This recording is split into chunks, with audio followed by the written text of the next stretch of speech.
사람을 고쳤을 수 있는가? 여러분 어떻게 생각하세요? 사람을 고쳤을 수 있다고 생각하십니까? 옛 어른들은 말합니다. 사람은 고쳐 쓰는 게 아니야 라고 말하죠. 언제 이걸 많이 느끼시나요? 여러분 이성교제 해보셨다고 칩시다. 네, 한다고 치고 했다고 치고 뭐 안 맞아서 헤어졌어요. 근데 생각나서 다시 뭐 어떻게 저렇게 해서 다시 만났어요. 그 커플이 지속될 가능성은 많지 않아요. 또 비슷한 이유로 헤어지죠. 그러면서 생각해요. 사람이 잘 안 변하는구나. 사람이 안 변해요. 사람은 엄청 안 변해요. 저희 어머니는 아버지한테 37년간 잔소리를 하시지만 절대 안 변하세요. 한결같은 뚝심이 있으세요. 사람은 잘 안 변한다는 것이 어른들이 하는 이야기입니다. 25년 전쯤에 대한민국 최고의 스타가 있었어요. 유학파의 당시에 마초성이 엄청 강한 근육질 몸으로 다들 호리호리하게 나왔을 때 혼자 막 근육질로 나와서 그가 그냥 춤 한번 치면 팬덤이 장난 아니었어요. 그의 가위춤은 뭐 전국적으로 유명했죠. 그는 대한민국에 내가 국방의 의무를 하겠다고 막 호언장담을 했는데 미국으로 갔어요. 나는 스티브로 가겠다 하고 스티브가 되겠다 하고 갔어요. 그리고 나서 한국에는 이제 너 오지 마 하고 안 들어오게 됐죠. 뭐 그런 일이 한참 전에 있고 나서 한 몇 년 전쯤이었죠. 그분이 이제 다시 한국에 들어오겠다고 유튜브에 방송을 했네요.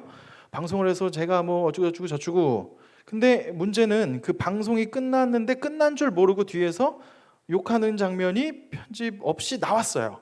그걸 본 사람들이 와 하면서 하는 얘기가 야, 사람 안 변하네. 20년이 지나도 똑같네. 야, 똑같다라고 이야기해요. 사람이 잘 안 변한다라는 것은 사회 통념적으로 또 우리가 공감을 합니다. 여러분 주변에 여러분이 근무하는 사람인데 옆에 막 친하게 지냈어요. 근데 갑자기 이 사람이 전과 3범이야. 갑자기 마음이 좀 달라져요. 저희 집도 애들이 있어요. 집에 가끔 저런 게 날라와요. 그 전자팔찌 찬 목록들. 우리 옆 고시원에 제 눈을 부라리면서 쳐다봐요. 어떤 걸까? 네, 왜? 전과가 있으니까. 사람이 고쳐 쓴다라는 것을 신뢰하기 힘든, 사람은 잘 안 변한다라는 게 우리가 사회 통념적으로도 가지고 있는 생각이에요. 그래서 그냥 저 사람이 이상해? 그럼 너는 그냥 이상해. 그냥 너랑 안 놀면 돼요. 그게 보통 우리가 하는 일이란 말입니다. 성경에서도 정말 사람이 변화되거나 고쳐 쓰지 않을까? 성경의 이야기를 한번 보려고 합니다. 우리 지난 2주간 얘기했던 이 베데스다에 38년 동안 병 걸렸던 사람이 예수님을 만나고 살아났죠. 근데 지난 시간에 얘기했지만 이 사람이 유대인들이 너 병 낫은 거 잘못된 거야 왜 그랬어? 했더니 바로 탓을 돌려요. 내 탓이 아니라 저 예수야 하고 예수 탓을 해요. 한마디로 되게 배은망덕해요. 그러면서 사람들은 속으로 생각할 거예요. 야, 네가 38년 동안 그렇게 있는 이유가 있겠네 라고 말할 정도로 그의 변덕스럽고 그 비루한 모습들이 나오게 되는 거죠. 예수님 탓이라고 자기를 고쳐준 은인에게 그 탓을 돌리니 말이죠. 그래서 유대인들이 지금 득달같이 달려들었어요. 그런 상황에서 오늘의 본문 요한복음 5장 19절에서부터 요한복음 5장의 마지막까지 예수님은 나는 누구이다 라고 그 사람들한테 돌직구로 다시 이야기를 합니다. 예수님은 자신은 하나님 아버지의 뜻을 받는 사람이고 그래서 내가 하는 것이 곧 하나님이 하는 일이고 하나님은 나에게 즉 예수님에게 심판할 수 있는 권세를 주셨고 그래서 곧 예수님이 하시는 일이 하나님이 하시는 일이다 라고 막 돌직구를 던지니까 사람들은 더 분노했어요. 즉 예수님이 그 많은 이야기를 하면서 하는 말의 핵심은 예수님이 곧 내가 하나님이다 라고 말해요. 제가 사실 원래 이 본문을 가지고 어떻게 설교를 기가 막히게 해볼까 했는데 참 미안한 얘기인데 재미가 없더라고요. 그러다가 고민을 너무 많이 했어요. 그러다가 20절의 말씀이 하나님이 말씀하신 하나님이 예수님한테 하신 말씀이 좀 눈에 많이 들어왔어요. 20절에 이런 말씀이 있습니다. 아버지께서는 아들을 사랑하셔서 하시는 일을 모두 아들에게 보여주시기 때문이다. 또한 이보다 더 큰 일을 아들에게 보여주셔서 너희를 놀라게 하실 것이다 라고 이야기하고 있어요. 재미있는 게 뭐냐면 하나님이 예수님한테 더 큰 일을 보여서 지금 너네들, 얘기 듣고 있는 유대인을 비롯한 사람들에게 더 큰 일을 보고 깜짝 놀라게 할 것이다 라고 이야기해요. 현재 어떤 놀라운 일이 있었느냐 하면 38년 된 병자, 절대 나을 수 없다라고 규정되어 있는 사람이 병이 나았어요. 사실 이것도 기적이고 보통 이것을 큰일이라고 말할 수 있는데, 예수님은 이것 말고 진짜 큰일을 보여준다고 말하는 거죠. 그럼 진짜 큰일은 무엇일까? 사실 여기 예수님을 믿는 사람들은 압니다. 요한복음 3장 16절은 이렇게 말하죠. 하나님이 세상을 이처럼 사랑하사 독생자를 주셨으니 이는 그를 믿는 자마다 멸망하지 않고 영생을 얻게 하려 하심이라 하신 말씀처럼 우리를 심판에서 구원하시고 죄를 대신 지시고 죽으셨다, 그리고 우리를 구원하신다라는 것을 하실 것이라는 거를 얘기하는 거예요. 그런데 그리고 나서 예수님은 죽음 이후에 죽고 끝난 것이 아니라 다시 부활하셔서 그 예수님을 믿는 사람마다, 나를 믿는 자마다 죽지 않고 영원히 살겠다, 네가 이것을 믿느냐 하고서 요한복음 11장에 말하고 있듯이, 그리고 실제로 부활함으로써 그 죽음을 이기신 걸 보이심으로 말미암아 우리는 지금도 사도신경에 몸의 부활을 믿습니다라고 고백하는 거죠. 이것이 예수님이 이 본문에서 말씀하신 사실 큰일이에요. 큰일. 그런데 이걸 조금 더 우리에게 와닿진 않아요. 사실 뭐 교리적으로 막 더 설명할 수 있는데 더 해봐야 여러분의 눈꺼풀은 감기기만 할 거예요. 그러다가 무슨 생각을 하다가 이게 좀 더 와닿을 때 참 불가능하다, 근데 변화는 참 우리가 볼 수 있는 큰일이 무엇일까 하다 보니까 바로 아까 그 사회 통념적으로 절대 불가하다는 거, 사람은 안 변해 라는 명제가 변하는 일들이 많아요. 예수님께서 하신 놀라운 일들 중에 가장 신기한 것은 바로 사람을 바꾸셔요. 그런 생각을 하다가 한 사람이 떠올랐습니다. 그 한 사람이 고민했던 책을 보면서 한번 이야기를 좀 나눠보려고 하는데요. 우리 모두는 인생에서 자기 분야에서 정점을 찍고 싶어 합니다. 그리고 열심히 달려갈 거예요. 여기 있는 청년 여러분들 중에 어느 회사에 들어갔어요? 나는 더 진급하고 싶어, 더 승진하고 싶어, 더 업그레이드하고 싶어, 더 높아지고 싶어 하는 생각이 없는 분이 계신가요? 아마 없을 거예요. 저는 그 꿈을 많이 가지시길 바래요. 누구나 다 그런 생각을 합니다. 운동선수가 나는 미래에 조기축구 회원이 될 거야 라는 마음으로 축구선수 하지 않아요. 그죠? 언젠가는 뭐 유럽 리그도 가고 할 거라는 꿈과 소망을 가지고 하지, 나는 조기축구의 에이스가 되겠어 하는 생각을 하시는 좀 아쉬울 것 같아요. 마찬가지로 각자 분야에서 탑이 되고자 하는 마음을 갖는 거는 당연한 거예요. 그게 없으면 그것도 좀 이상하잖아요. 글 쓰는 사람에게 있어서 탑은 어떤 마음일까요? 우리 다현자매가 언젠간 또 탑이 될 거예요. 그죠? 언젠간 될 거라고 기대해요. 우리 다현자매도 글 써요. 뭘 쓰는지 모르겠지만 하여튼 써요. 다현자매처럼 글 쓰시는 분들이 소망하는 거는 베스트셀러 작가가 돼서 그 작가 이름만 딱 하면 그 선생님. 왜 우리도 생각하는 한국의 수많은 문학 선생님들이 계시잖아요. 그 선생님들이 되길 꿈꿀 거예요. 러시아에도 그런 청년이 있었어요. 바로 여러분이 아는 톨스토이라는 청년이었죠. 이 청년도 글쟁이로서 유명해지고 싶었어요. 정말 대문호가 되고 싶었어요. 그리고 글을 썼는데 운이 좋든지 실력이 좋든지 여러 가지가 합쳐졌든지 대문호가 되어버렸어요. 젊은 시절에 그가 쓴 글들은 불티나게 팔렸고 러시아 사람들에게 우와 하는 소리를 듣고 사람들은 박수를 보내고 그의 인세는 엄청나게 팔리고, 그래서 그는 숨만 쉬어도 돈이 쌓이고 그는 대농장을 가지게 됐고 엄청 부유한 지점에 이르게 되었어요. 그러면서 얼마나 다 이룬 것 같잖아요. 그리고 이제 그와 비슷한, 사실 성공하면 성공한 사람들끼리 놀아요. 만나는 물이 달라진다고 하잖아요. 그 자기와 같이 성공한 작가들의 모임에서 만나서 막 얘기를 해요. 사실 다 기승전 자기 자랑이죠. 그래서 나는 이 정도야, 너는 이 정도니, 난 이 정도야 막 하면서 얘기해요.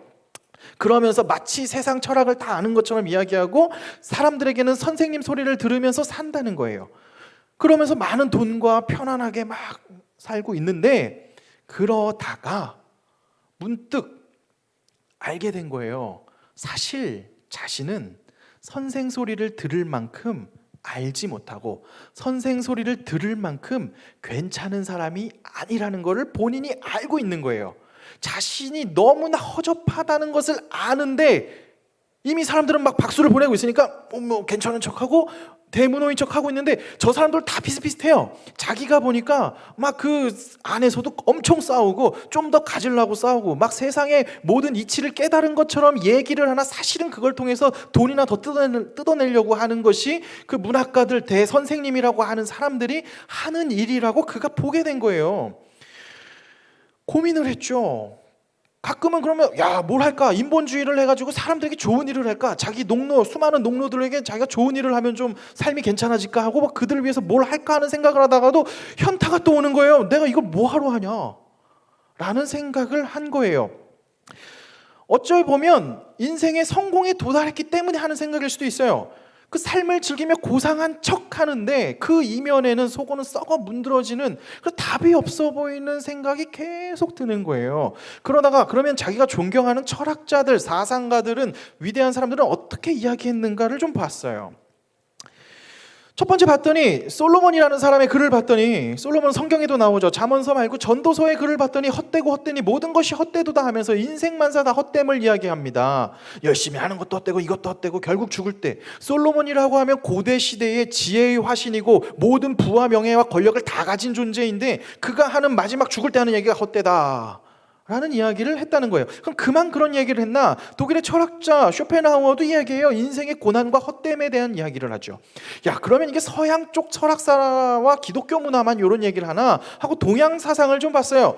동양에 있던 한 왕자 이야기가 나와요. 이 왕자가 어느 날 왕궁에서 계속 살다가 자기 신하와 같이 기쁜 마음으로 산책을 처음 나갔어요. 근데 처음 나가고 나서 처음으로 늙은 사람을 본 거예요.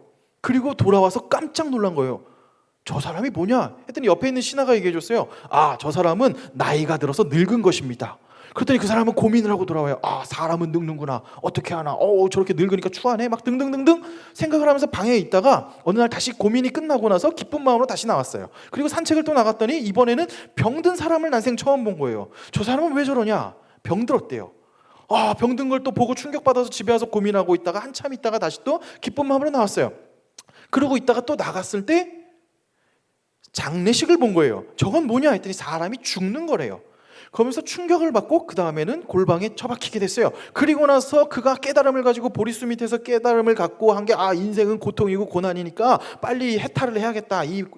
빨리 이 고난의 연속인 욕심의 이 육체를 없애버리자 하고 윤회하면서 빨리 이런 얘기를 하게 된 거죠. 그게 우리가 아는 동양 철학의 중요한 석가모니의 이야기겠죠. 톨스토이는 그 사람들의 이야기를 들으면서 공감을 했던 거예요. 야, 인생이 진짜 고통이구나. 인생이 젊었을 때는 성공하지 못했을 때는 성공하려고 그렇게 아등바등해서 성공을 했더니 그러고 났더니 돌아오는 것은 허망함과 고통이구나. 그럼 사람들은 어떻게 사는가 하고 봤어요. 그러니까 대부분 네 가지로 산다 그래요. 어떤 사람들은 무지한 사람들이 있다 그래요. 그러니까 이게 인생이 고통인지 아픔인지 그냥 몰라, 관심이 없어. 몰라, 나는 몰라 하는 거죠. 마치 프랑스에서 혁명이 일어났을 때 사람들이 빵을 주세요 라고 하니까 뭐야, 빵 말고 과자 먹으면 되지 라고 말했던 사람처럼 상황에 대해서 무지하고 그냥 관심이 없어요. 그냥 관심이 없는 무지한 사람들이 한 부류 있다면, 또 어떤 사람은 알고 있는데 답이 없어서 그냥 자기 앞에 있는 꿀송이의 꿀이나 먹고 있는 사람들이 있다고 얘기해요. 저도 대학생 때 제가 예수님을 믿지 않는다는 사실을 직면하고 인생에 방향이 없다는 사실을 직면하고 나서 겁이 나고 할 수 있는 게 없었어요. 근데 뭐 했는 줄 알아요? 연애하고 오토바이 탔어요. 왜? 그게 더 재밌으니까. 고민해봐야 답이 없으니까. 그러니까 도피하는 거예요. 그냥 도피하고 노는 거예요. 놀고. 그런데 속으로는 계속 고민하죠. 고민하는데 답은 없고. 그게 톨스토이가 말한 두 번째 어리석은 사람들 말고, 두 번째 알고 있으나, 문제가 있음을 알고 있으나 직면하지 않는 사람들 이야기예요. 세 번째는 톨스토이는 또 얘기해요. 엄청난 결단으로 그 삶을 끊어버리는 자살하는 사람들 이야기라고. 네 번째는 이러지도 못하고 저러지도 못하고 고민만 징징대고 있는 자기와 같은 사람들이 있구나 라는 이야기를 했다는 겁니다. 이게 톨스토이 본인이 쓴 톨스토이의 고백록에 나온 자기의 고민의 이야기예요. 어때요? 이 고민이 근데 여러분의 고민이랑 좀 와닿나요? 어쩌면 안 와닿을 수 있어요. 왜냐하면 진짜 배부른 고민하고 있다. 나는 지금 연봉 협상을 해야 되는데, 나는 지금 취업을 해야 되는데, 농노 정도, 톨스토이 정도 되니까 그럼 배부른 고민하지. 사실은 맞는 말이에요. 그렇긴 한데 인생사에 있어서 누구나 이 고민이 없지 않아요. 우리는 상황이 다르고 위치가 다르고 환경은 다르지만 동일한 것 한 가지는 인생의 고난과 고통은 항상 있다는 것이고, 그렇게 취업하고 싶은데 취업하자마자 여러분은 마음속에 사표를 그렇게 갖고 다니고 이직을 꿈꾸고, 이직하면 행복할 것 같다고 생각해서 이직을 기껏 했더니 또 역시 이곳에서 또 사표를 쓰고 싶은 마음이 잔뜩 있고, 그래서 빨리빨리 은퇴해야지 해가지고 빨리 돈 벌어서 은퇴를 딱 했더니 이제는 다시 또 일하고 싶고, 인생이 되게 딜레마와 같은 삶을 우리는 살아요. 다 결은 조금씩 다르지만, 자, 그래서 히브리서 9장 27절은 이런 얘기를 합니다. 사람은 한 번 죽는 것은 정해진 일이요 그 후에는 심판이 있다라는 이야기를 해요. 모든 사람은 죽어요. 이 사실을 부인할 수 없어요. 저와 여러분 언젠간 다 죽어요. 마치 현세를 살아가는 사람들은 죽지 않을 것처럼, 영원히 살 것처럼 이야기하지만 사실은 우리는 태어난 순간부터 죽는 여정까지 죽으러 가요. 언젠간 죽어요. 이거는 부정할 수 없어요. 여러분 영원히 삽니다. 없어요. 죽어요. 언젠간 우리 몸은 죽어요. 이거를 부인할 수는 없습니다. 그렇기 때문에 이거를 직면한 사람은 절망 속에 빠지게 되고, 그럼 나는 뭘 하며 살아야 되냐? 우리 집 도대체 우리 아버지는 뭐 했냐? 나를 금수저를 안 물려주고 나는 뭐 했냐? 하면서 막 원망할 수도 있고, 뭐 삶의 원망과 여러 가지 상황으로 살 수 있어요. 그럼 여러분에게 물어볼게요. 왜 사세요? 죽지 못해 사나요? 등등의 질문으로 나오고, 아까 이러다 보니까 그냥 몰라, 고민 안 해, 몰라 하고 그냥 뒤로 넘기고 살 수도 있거나, 아니면 너무 이 고민에 함몰되어서 우울증에 심하게 빠져서 스스로 목숨을 끊거나 하는 일들이 일어나겠죠. 자, 신기한 거는 이것을 해결하려고 몸부림을 치면 칠수록 사람들이 이상한 곳으로 가요. 왜냐하면 갈 길을 잃어버렸으니까 뺑글 방황하다가 더 이상한 곳으로 가게 돼요. 더 이 고민에 계속 빠지게 되면 진짜 우울증 와요. 그리고 또 이 고민 없이 막 살다 보면 정말로 인생을 어느새 낭비하면서 그렇게 산 자신을 보게 돼요. 왜? 사람은 죽는 것에서 벗어날 수 없어요. 근데 히브리서 9장 27절 다음에 사람이 한 번 죽는 것은 당연한 것이고 그 뒤에는 심판이 있는데, 28절은 이렇게 이야기하고 있습니다. 이와 같이 그리스도께서 많은 사람들의 죄를 짊어지시려고 단 한 번에 자기 몸을 제물로 바치셨고, 두 번째로는 죄와 상관없이 자기를 기다리고 있는 사람들에게 나타나셔서 구원하실 것입니다. 죽을 수밖에 없는 사람들이지만 예수님께서 그 죄를 해결해 주셔서 구원을 허락하셨다는 거예요. 구원, 죽지 아니하는 영생 이야기하는데, 사실 여러분 영생 이야기하면 와닿지 않아요. 왜냐하면 저랑 여러분 아직 스스로가 죽을 거라고 생각을 안 하고 살기 때문에. 그렇다면 이걸 조금 더 우리가 와닿을 수 있는 얘기, 구원을 우리 삶에 와닿을 수 있는 이야기로 각색해보면 뭘까? 저는 이것은 삶의 의미라고 생각합니다. 그 전까지는 무의미한 가치로 우리는 인생을 삽니다. 또는 헛된 것을 마치 의미 있다라고 착각하고 살아요. 여러분들 언제부터 내 꿈이 강남에 아파트 하나 갖는 게, 물론 아닐 수도 있어요. 그런 게 내 꿈이 되었을까요? 또 어떤 위치에 가는 게 내 꿈이 되었을까요? 언제부터 브랜드 삼각별 차를 타는 게 내 꿈이 되었어요? 그런 건 꿈이 아니에요. 근데 언제부터 그게 꿈이 되었냔 말이에요. 인생 우리는 지금 여러분이 뭐가 꿈이에요? 라고 물어보면 그 얘기하는 그것들, 은퇴해서 노후 잘 사는 게 어떻게 그게 꿈이 될 수 있어요? 어떻게 그런 게 꿈이 된냔 말이에요. 그것을 의미 있다고 아무리 주입해봐야 사실은 본인은 알아요. 엄청 허접하다는 걸. 그래서 와우, 진짜 내가 무가치하다고 생각이 든다는 거예요. 그게 좀 심해지면 자살하는 거고요. 왜? 인생의 결국은 죽음이라는 것이고, 그렇다면 석가모니가 말한 것처럼 인생은 고통이고 죽음이니까 빨리 이 고통에서 벗어나기 위해서 도 닦고 가야 되냐라는 것인데, 여기에 놀라운 선포가 있어요. 예수님께서 말씀하신, 하나님이 예수님에게 말씀하신 놀라운 일을 너희에게 보이리라 라는 것은 바로 이 지점에 나타납니다. 하나님께서 인간의 자리에 친히 나타나신 거예요. 우리는 내가 노력해서 열심히 노력하고 수행하고 마일리지 싸가지고 올라가가지고 도 닦아가지고 어느 지점에 오르는 곳이 아니에요. 여러분 옆에 계신 교회분들 한번 보세요. 괜찮으신 것 같아요? 여기서야 뭐 딱 화장하고 또 양복, 저도 뭐 양복 입고 있으니까 인간다워 보이지, 뭐 사실 또 보면 와우, 이 사람이 진짜 어떻게, 그렇죠? 막 여러분 뭐 해지자매 미라자매는 자매니까 잘 알 거 아니에요. 얼마나 막 교회에서 얼마나 칭송 많이 받는데요. 근데 뭐 알잖아요. 우리는 다 그래요. 그렇고 그래요. 놀라운 게 뭔지 알아요? 하나님은 놀라운 이 형편없는 우리에게 그냥 이 자리에 내려오셨어요. 이게 복음이고 이게 은혜예요. 예수님이 보여주신 놀라운 것은 하나님이 우리 자리로 내려오신 거예요. 이게 임마누엘의 선포고, 그게 성탄절에 기념하는 이유고, 이게 예수님이 우리 땅에 오신, 지금 내 자리에 오신 삶의 목적이에요. 예수님이 오심으로 말미암아 하나님과의 관계에서 관계를 회복시켜 주셔요. 그리고 하나님이 원래 만드신 계획을 알려주셔요. 하나님과의 관계가 회복되니까 더 이상 그 신과 어떤 존재, 하나님께 벌 받을까 벌벌 떨면서 자학하고 사는 것이 아니라, 그 하나님이 내 아버지 되시는구나, 너 오케이, 너 괜찮아, 너 내 아들이야, 내 딸이야 하면서 그냥 무한 사랑을 해주세요. 나를 그냥 무한 지지해 주세요. 내가 취업에 성공했든 취업에 성공하지 못했든, 인격이 훌륭하든 아니면 인격이 바닥이든, 하나님은 여전히 너는 내 아들이야, 내 딸이야 해주신다는 거예요. 그 무한한 사랑을 받았기 때문에 자기도 자기 자신을 있는 모습 그대로 보게 되고 사랑하게 돼요. 자기 자신을 사랑하고 있는 모습 그대로를 보게 되니까 나는 이런 장점이 있구나, 나는 이런 단점이 있구나, 하나님은 그럼 나에게 이 상황을 왜 주셨을까를 물어보는 거죠. 지금 여기 나를 왜 보내셨을까를 묻는 거예요. 물어보니까 의미가 나오고, 물어보니까 뭘 해야 될지가 나오는 거예요. 그러니까 삶을 살아갈 수 있는 비전이 생기고, 인생 이거 하다 죽으면 되겠구나 하는 비전과 꿈이 생기는 것이에요. 우리는 모두 죽을 수밖에 없어요. 로마서 3장 23절은 말합니다. 모든 사람이 죄를 범하였음에 하나님의 영광에 이르지 못하였다. 그러나 이는 예수님으로 말미암아 해결이 됩니다. 그리스도 예수 안에 있는 속량으로 말미암아 하나님의 은혜로 값없이 의롭다 하심을 얻은 자 되었느니라. 그리스도 안에 있는 우리는 삶의 의미를 찾고 죽음에서 생명으로 바뀝니다. 벌벌 떨고 나에게 벌 줄까 겁주는 하나님이 아니라 아버지 되시는 하나님, 그래서 그 하나님을 신뢰하고 그냥 나를 있는 모습 그대로 보니까, 내 모습 보면 형편없어요. 여러분 모습 막 너무 잘 보려고 하지 마요. 별로예요, 별로. 여러분 막 나 괜찮지, 나 장난 아니지, 나 도덕적이지, 위선 가면만 닦을 뿐이에요. 우리 그냥 별 볼 일 없는 걸 인정합시다. 뭐 괜찮은 거 보여주려고 하지 마세요. 오늘 혜지자매가 막 자기 친구들 온다고 걱정하더라고요. 그래서 얘기 팩트 공개해줬어요. 별로인 거 알아요. 그냥 별로인 걸 보여주세요. 별로인 우리를 쓰시는 하나님이 대단하면 되지, 뭘 별로인 우리를 자꾸 보여주려고 그래. 하나님은 별로인 우리를 들어서 쓰시는 분이세요. 왜? 별로인 우리 자리에 내려오셨으니까요. 그 사랑 안에 거하는 게 복음이에요. 톨스토이는 13살에 복음을 버렸어요.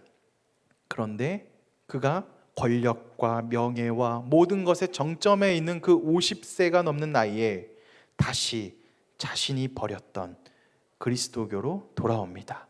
그리고 하나님의 사랑과 하나님에 대해서 알게 됩니다. 그리고 났더니 톨스토이는 그동안은 명예와 권력과 부를 위해 썼던 글들이 이제는 하나님의 사랑을 나누는 글로 나옵니다. 여러분 성경 잘 못 읽고 복음 잘 모르면 그냥 톨스토이 작품 한번 보세요. 그의 후기 작품들을 보면 다 인간은 무엇으로 사는가? 사랑이다. 그 사랑의 원천은 어디냐? 하나님이 주신 사랑이다. 톨스토이의 작품의 핵심은 여기에 있어요. 사랑. 하나님이 주신 사랑을 이웃사랑으로 하는 것. 하나님 사랑과 이웃사랑. 그의 삶과 모든 작품에서 나오게 된다는 것이죠. 인생의 정점에 있는 50대 분을 누가 바꿀 수 있어요? 권력, 부, 명예 다 가진 사람을 누가 과연 그 사람을 180도 바꿀 수 있겠냔 말이에요. 하나님이 하셔요. 그러니 하나님이 놀라운 일을 하시는 거죠. 그 하나님이 오늘 저와 여러분을 바꾸십니다. 이미 저와 여러분을 바꾸셨어요. 아니 생각해 보세요. 이 주일, 이 시간 쪼개서 여기 나오는 거, 이거 정상적인 범주로는 합리적이지 않지 않아요? 일주일 내내 내가 일하고 힘든데 주말엔 좀 놀아야지. 뭐 레벨업 해야지, 또는 뭐 아이템 사야지, 또는 뭐 어디 데이트 해야지 등등 할 일 엄청 많잖아요. 근데 그 시간을 지금 구별해서 이 낮 시간에 황금 같은 시간을 쪼개서 여기 온 거예요. 왜 왔을까요? 왜 오게 됐을까요? 하나님이 그 마음 주지 않았다면 오셨을까요? 이게 기적이죠. 저는 사실 이걸 설교 준비하면서 저를 봐요. 저 15년 전에 학교 다닐 때 정말 적그리스도였어요. 말했잖아요. 완전 적그리스도. 그런 내가 복음을 증거하고 있는 내가 깜짝 놀라요. 우와 진짜 하나님 장난 아니네. 우와 진짜 우리 하나님 장난 아니네. 진짜 장난 아니에요. 제가 고등부를 해체했던 경험도 있어요. 와 하나님이 하세요. 주님은 이렇게 말하십니다. 더 큰 일을 보이사 너희로 놀랍게 여기게 하시리라. 이 말씀을 하기 위해서 우리는 세 가지를 기억해야 합니다. 첫째로 주님이 나에게 하신 일을 보세요. 여러분이 증거입니다. 제가 증거고요. 여러분이 증거예요. 나를 변화시킨 하나님을 보세요. 여러분을 보지 마세요. 여러분은 사실 보면 현타 와요. 또 안 돼. 나는 맨날 큐티도 못해. 막 나는 죄인이요. 이것만 돼요. 그거 하지 말고 그런 여러분을 부르신 하나님을 보세요. 그러면 신기하고 좋아요. 와, 우리 하나님 장난 아니네 할 겁니다. 그리고 두 번째로는요, 주님이 나에게 하실 일을 기대하세요. 그 하나님이 만지시고 변화시키면 하나님이 당신의 야망과 노력마저도 하나님이 변화해 하나님의 일로 만드세요. 제가 지금 이 자리에 있을 때, 제가 20대 때 가장 고민했던 화두 한 가지는 나를 측면하면 나는 욕심이 너무 많다는 거예요. 제가 신학교에 갔을 때 이 길을 빨리 때리쳐야겠다라는 생각이 든 게, 이 길은 야망을 가지고 노력하면 노력할수록 괴물이 되는 것이 보이니까 이거 다른 길로 가야겠다. 그런 고민을 했을 때 저희 아버지에게 물어봤어요. 아버지, 저는 욕심이 많은데 이런 사람이 목사하면 안 되는 거 아닙니까? 했을 때 아버지가 한마디 하셨어요. 하나님은 네 욕심마저도 들어 쓰신다고. 그게 무슨 말 같지도 않은 소리야 라고 했는데 알아서 쓰시더라고요. 마찬가지예요. 여러분 지금은 진급하기 위해서, 회사에 더 높은 곳에 가기 위해서, 많은 것을 하기 위해서 열심히 사실 거예요. 하세요. 최선을 다해서 인생 사세요. 근데 그때가 되었을 때, 고민이 되었을 때, 톨스토이처럼 언젠가 내 삶의 의미를 묻게 되었을 때 예수를 바라보세요. 예수가 여러분을 바꾸어서 여러분의 자리에 있는 모습 그대로를 들어 쓰시어 놀라운 일을 하실 겁니다. 그 하나님을 기대하세요. 그리고 마지막 세 번째, 우리를 통해 일하실 것을 기대하세요. 66년 전에 이 교회가 세워졌을 때 여러분과 같은 청년들 열 몇 명이 저 대림동 교회에서 나와가지고 여기서 공동묘지 위에 개척을 했어요. 그분들이 뭐 얼마나 비전을 기가 막히게 가지고 막 1955년도에 물 얼마나 뭐 많이 배웠고 뭐 얼마나 뭐 거창하게 했겠어요. 천막 치고 그냥 예배 드리고 했겠죠. 뭐 보면 막 그 사진 보니까 막 종치고 막 66년이 흘렀을 때 그 지역에서, 이 지역에서 나름의 사역을 하고 복음을 증거하고 놀라운 일들을 했어요. 그때 개척하셨던 멤버분들이 지금의 교회를 보시면 깜짝 놀라실 거예요. 하나님이 이 교회를 통해 지금까지 많은 일을 하셨구나라고 고백할 거예요. 마찬가지죠. 여러분, 내년에 같이 교회를 한번 꿈꿔봅시다. 진짜 교회가 뭔지 보여줄게요. 교회가 뭔지, 교회가 뭐 하는 곳인지 같이 봅시다. 여러분의 각자의 은사대로 하나님이 어떻게 사용하셔서 우리를 쓰시고 이 교회를 통해 복음이 증거되고 이 교회가 살아있다는 증거는 이를 통해서 새로운 신자가 오는 거 안 중요하지 않아요. 새 신자가 오는 게 아니라 진짜 예수를 안 믿은 사람, 인생의 가치에 예수 따위 없던 사람들이 여러분을 보고, 저와 여러분을 보고, 아, 그리스도가 진리일 수 있겠구나. 그래서 이곳에서 세례를 받는, 저는 그게 건강한 교회의 척도예요. 그 교회를 같이 봅시다. 같이 꿈꿔봅시다. 같이 나아가 봅시다. 기도하고 같이 갑시다. 우리가 대단해서, 목사가 대단해서, 능력이 뛰어나서 교회가 되는 게 아니에요. 교회는 부르신 주님의 뜻에 순종하여 같이 걸어가는 거예요. 우리는 형편없어요. 여전히 형편없고 여전히 별론데 그런 우리를 통해서 하나님은 일하실 것입니다. 그래서 시편 46편 10절은 이렇게 말합니다. 너희는 가만히 있어 내가 하나님됨을 알지어다. 내년에 이 교회에 나오신 특히 영신 청년들 보여줄게요. 하나님이 어떻게 일하는지 같이 봐봅시다. 여러분의 능력, 내가 능력이 뛰어나니까 난 봉사해야지. 그럼 하지 마세요. 전 그런 사람이랑 같이 안 해요. 자기를 희생할 수 있게 그냥 주님이 좋은 사람이랑 같이 할 거예요. 같이 꿈꿀 거예요. 보여줍니다. 반드시 보여줄게요. 어떻게 교회가 부흥하는지, 이 시대에 사람들이 안 모인다고 하는 이 시대에, 복음이 끊겼다고 하는 이 시대에, 예수님을 믿는 것을 어리석다고 하는 이 시대에 교회가 어떻게 세워져 가는지 같이 한번 봐봅시다. 저희가 대단해서가 아니라 하나님이 크시기 때문입니다. 이 말씀 기억하고 나갈게요. 자, 이렇게 우리를 부르신 주님을 기억하면서 이 시간 우리가 성찬식을 같이 하려 합니다. 원래 찬양을 같이 해야 되는데요. 우리가 오늘 66주년 교회 기념으로 성찬식을 같이 하는데요. 먼저 설명을 좀 하려고 그래요. 우리 교회 처음 오신 분들이 좀 계실 것 같아서.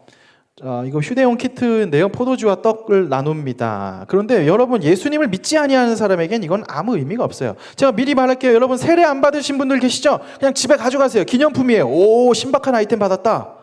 그냥 가져가세요. 기념품이에요. 교회 여러분 선물이에요. 근데 여러분 지금 참여하시는 건 아니에요. 왜? 성찬은 상징이에요. 어떤 상징이냐? 우리는 가톨릭 교회처럼 지금 이게 예수님의 피로 변화 그런 건 아니에요.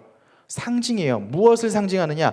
예수님이 우리를 위해서 몸을 내어주셔서 죽으셨다는 것과 이 피값으로 우리를 살려주셨다는 것을 상징하는 거예요. 그래서 그 예수 그리스도에 대한 고백으로 여러분이 세례를 받은 사람들, 물론 아직 고백은 잘 모르지만 세례를 엄마 손에 딸려서 어쨌든 받았던 그 사람들, 그분들은 함께 하는 겁니다. 왜? 예수 그리스도가 여러분의 삶의 주인이고 예수님의 피와 살이 우리를 살리셨다는 고백이 함께 있기 때문에 그렇습니다. 그러니 이 시간 세례를 받지 않고 예수님을 모르시는 분들은 기념품으로 챙겨가시고요. 그냥 조용히 참석 같이 해주시면 좋고요.